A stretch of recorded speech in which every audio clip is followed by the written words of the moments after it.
tegakkan syariat Islam dan responsif kepada perkembangan zaman. Jangan terjebak. Hari ini BSI sedang goyang.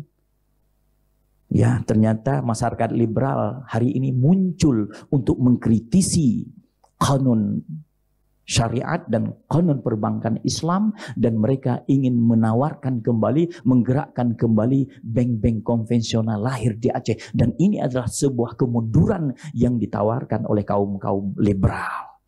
Dan ini semuanya by design. Semua cara akan diserang Aceh ini ketika Aceh ini ingin menegakkan syariat, ketika Aceh ini ingin membangun sistem keuangan syariah, ketika Aceh ini ingin menciptakan sistem digital yang syar'i, ketika masyarakat Aceh ini ingin menciptakan sebuah sistem perbankan, sistem perhotelan, sistem pariwisata yang syar'i.